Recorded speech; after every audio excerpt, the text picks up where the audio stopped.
নমস্কাৰ বন্ধু বান্ধৱীসকল, আজি পবিত্ৰ মেডাম মেফি আৰু আজিৰ এই দিনটোতে আমি বিশ্ব ঐতিহ্য ক্ষেত্ৰৰ স্বীকৃতি পোৱা চৰাইদেউ মৈদামৰ কেনেধৰণেনো বিশ্ব ঐতিহ্য ক্ষেত্ৰৰ স্বীকৃতি পালে তাৰ কিছু অংশ আপোনালোকলৈ আগবঢ়াইছোঁ। পাৰ্টকৈ আগবঢ়াই যাম, নিশ্চয় সকলোৱে আদৰি ল'ব। ধন্যবাদ। এয়া শুনকচোন। প্ৰথমে মই আমাৰ সন্মানীয় উপাচাৰ্য মহোদয়, পঞ্জীয়ক, board of council, academic council সকলোকে, লগতে শিক্ষাগুৰুসকল, মাজুলী ইউনিভাৰ্চিটি আৰু ছাত্ৰ ছাত্ৰী সকলোকে মোক মাজুলী বিশ্ববিদ্যালয়ৰ অংশ হিচাপে গ্ৰহণ কৰাৰ বাবে মই সকলোকে আন্তৰিক কৃতজ্ঞতা জ্ঞাপন কৰিছোঁ। গতিকে চৰাইদেউ মৈদামৰ ছিগনিফিকেঞ্চ আৰু journey of Charaideo Moidams to the UNESCO world heritage site, that is quest for UNESCO world heritage, তাৰ বিষয়ে দুআষাৰ ক'ব বিচাৰিছোঁ। গৌৰৱৰ কথা, it is a proud moment for Assam, north east India and India that Saraidu Moidam has received World Heritage Tag in the 46th Convention of the UNESCO World Heritage Convention organized by the Government of India for the first time at Delhi in 21st July to 31st July in 2024. আসলে এয়া আমাৰ ভাৰতবৰ্ষৰ কাৰণে পৰম গৌৰৱৰ কথা। প্ৰথমবাৰৰ বাবে ভাৰতবৰ্ষই ইউনেস্কোৰ কনভেনশ্যন ভাৰতবৰ্ষত পাতিছিল আৰু আমাৰে সৌভাগ্য যে সেই কনভেনশ্যনতে অধিৱেশনতে আমাৰ চৰাইদেউ মৈদাম উপস্থাপন হৈছিল।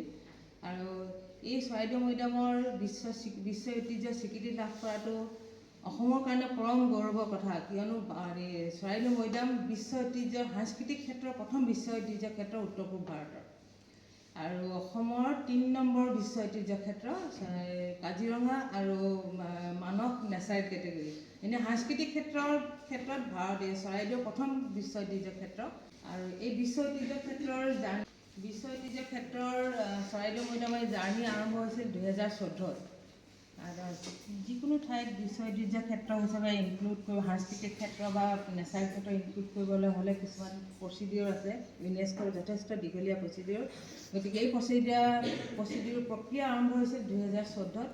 15 এপ্ৰিল 2014 আপোনাৰ চৰাইদেউ বিশ্ব ঐতিহ্য ক্ষেত্ৰ Moidams the mount burial system of the Ahom dynasty হিচাপে ইউনেস্কোৰ টেণ্টেটিভ লিষ্টত, আমাৰ সাম্ভাৱ্য লিষ্টত অন্তৰ্ভুক্ত হৈছিল।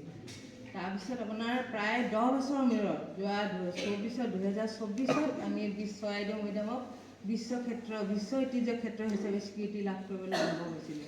গতিকে it is a long journey, কাৰণ সেইটো বহুত দীঘলীয়া প্ৰচিডিঅ'ৰ, বহুত নিয়ম আছে।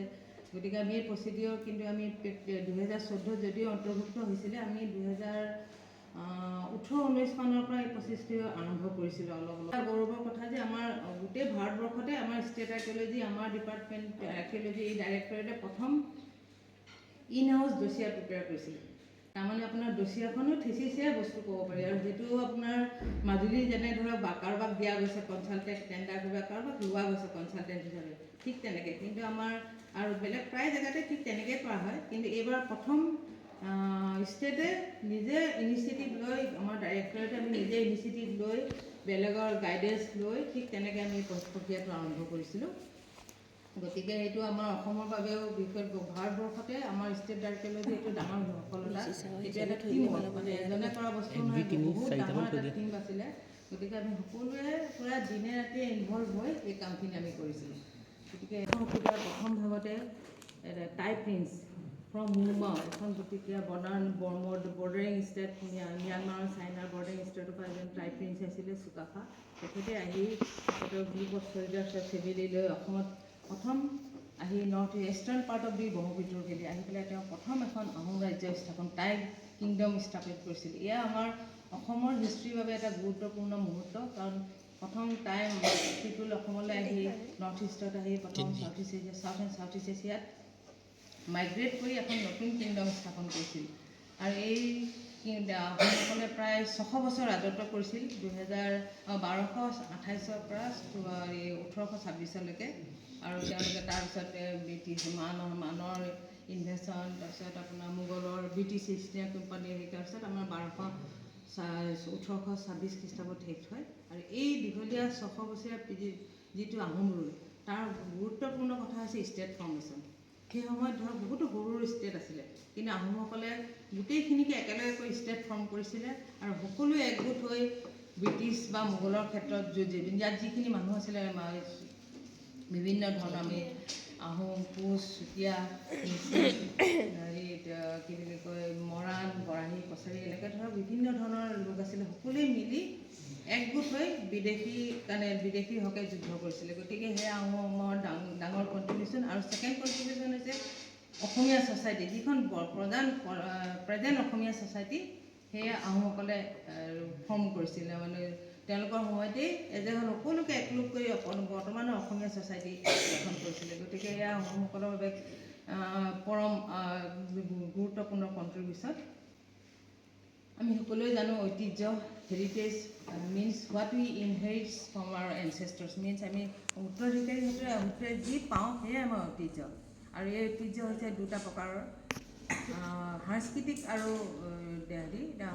প্ৰাকৃতিক নেচাৰেল কালচাৰেল হেৰিটেজৰ আকৌ দুটা আছে টেঞ্জিবল আৰু ইনটেঞ্জিবল ইনটেঞ্জিবলটো হৈছে ডান্স পাৰফৰ্ম নাচ গান যিটো আমি স্পৰ্শ কৰিব নোৱাৰোঁ আৰু টেঞ্জিবল হৈছে আপোনাৰ যি আমি চুব পাৰোঁ যেনেকৈ মনুমেণ্ট কিছুমান অবজেক্ট বা ঠিক তেনেকুৱা ধৰণৰ হৈছে টেঞ্জিবল গতিকে গোটেই বিশ্বতে এই ঐতিহ্যৰ সংৰক্ষণৰ বাবে গুৰুত্ব আছে সেইকাৰণে to protect the natural and cultural heritage UNESCO in 1972 UNESCO has adopted a treaty of outstanding universal value তাৰমানে ইউনিকনেছ একদম অসাধাৰণ হ'ব লাগিব সেই তেনেকুৱা ধৰণৰ ট্ৰিটি তেওঁলোকে এডপ্ট কৰিছিলে আৰু 1972 তেওঁলোকে কনভেনশ্যন এডপ্ট কৰি 1975 এই convention came into force in 1975 আৰু এই কনভেনশ্যন অনুসৰি প্ৰত্যেকখন ৰাষ্ট্ৰই এটা কালচাৰেল হেৰিটেজ সাংস্কৃতিক বা যিকোনো কালচাৰেল হেৰিটেজ ছাইট ইউনেস্কোলৈ নমিনেট কৰি ইউনেস্কোৰ লিষ্টত সোমোৱাবৰ কাৰণে পঠাব পাৰে ইউনেস্কোত পঠোৱা এটা ভাবিব পাৰে কি লাভ আছে আচলতে ইউনেস্কোত পঠোৱা এনেকুৱা যে ফাণ্ডিং বা তেনেকুৱা কথা নহয় কিন্তু ইউনেস্কোত এটা যিকোনো সাংস্কৃতিক ক্ষেত্ৰত দেশৰ পৰা চিলেকশ্যন হোৱাটো এটা সন্মানীয় কথা সেই গোটেই বিশ্বতে সেই জেগাটো সেই চাইটি আপোনাৰ সকলোৱে গম পাই যায় ইনক্লুড হৈ প্ৰটেকশ্যনৰ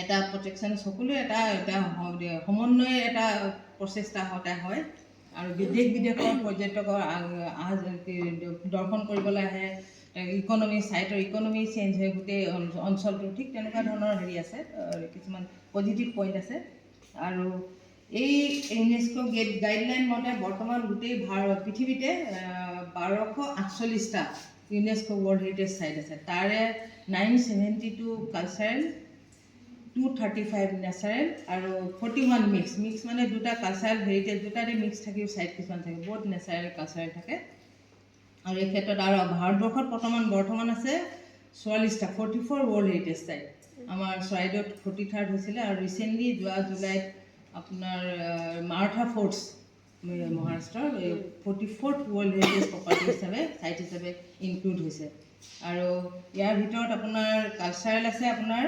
44 আৰু কালচাৰেল 36 নেচাৰেল আছে 7 আমাৰ ইনক্লুডিং কাজিৰঙা এণ্ড মানস আৰু এটা মিক্স ৱেষ্টাৰ্ণ ঘাট এইটো মিক্স প্ৰপাৰ্টি এটা যিকোনো cultural property any heritage site cultural হওক নেচাৰেল হওক world heritage property it should be have exceptional significance and common importance for future and present generations and humankind. So its protection should be a shared responsibility. Meaning মানে সেই ছাইটটো অসাধাৰণ হ'ব লাগিব মানুহখিনিৰ লগত connected হ'ব লাগিব মানুহখিনি হিউমেন কাইণ্ডৰ লগত ছাপোৰ্ট হ'ব লাগিব গতিকে যাতে এনেকুৱা ধৰণৰ সকলোৱে যাতে মিলি সেই ছাইটটো সংৰক্ষণ কৰিব পাৰে ঠিক তেনেকুৱা ধৰণৰ আছে সেইটো মতে আমাৰ ধৰক এতিয়া বৰ্তমান বিশ্ব ঐতিহ্যৰ ইউনেস্কোৰ 10টা ক্ৰাইটেৰিয়া আছে এই ক্ৰাইটেৰিয়াকেইটা যিকোনো এতিয়া আমি ধৰক কোনোবা এটা ছাইট যদি আমি ইউনেস্কোৰ ছাইট হিচাপে প্ৰপ'জ কৰোঁ তেতিয়া এই 10টা ক্ৰাইটেৰিয়াৰ ভিতৰত যিকোনো এটলিষ্ট এটা ক্ৰাইটেৰিয়া ছাইটটোৱে যিকোনো হেৰিটেজ ছাইট এটা হেৰি কৰিব লাগিব ফিল আপ কৰিব লাগিব এইটো মানে হেৰি কৰিব লাগিব ছাইটটোৱে জাষ্টিফাই কৰিব পাৰিব লাগিব যেনে ধৰক মাষ্টাৰ পিচ হিউমেন ক্ৰিয়েশ্যনৰ মাষ্টাৰ পিচ হ'ব লাগিব আৰু যিটো বস্তু হ'ব লাগে অসাধাৰণ অতীত ক'তো নাই ঠিক তেনেকুৱা ক'ৰবাত থাকিলে সেইটো এবাৰে হ'ব পাৰে সেইটো আৰু দুবাৰ হ'ব নোৱাৰে তাত কিবা এটা বস্তু মিলিলেও আপুনি তাৰ মাজতো এটা ইউনিকনেছ এটা দেখাব পাৰিব লাগিব গতিকে ঠিক তেনেকুৱা বিভিন্ন ধৰণৰ 10টা পইণ্ট আছে আৰু এনি হেৰিটেজ ছাইট যিকোনো কালচাৰেল আৰু নেচাৰেল ছাইট হেৰিটেজে ইয়াৰ ভিতৰত আপোনাৰ এটলিষ্ট এটা যাতে তেওঁলোকে পূৰণ কৰিব পাৰিব ফুলফিল কৰিব পাৰিব লাগিব two B A UNESCO world heritage চাইট। আৰু আমি চৰাইদেউৰ ক্ষেত্ৰত 3, 4 দুটা পইণ্টত দিছিলোঁ, দুটা হেৰিত মই পিছত দেখাম বাৰু সেইটো। This is the nominated property. Charaideo world heritage যি আমি সকলো কৰি থাকোঁ, আৰু যেতিয়া ছাইট এটা আমি ধৰক ৱৰ্ল্ড হেৰিটেজৰ কাৰণে প্ৰপ'জ কৰোঁ, তেতিয়া আপোনাৰ এই ছাইটটো নমিনেটেড প্ৰপাৰ্টি বুলি কয়।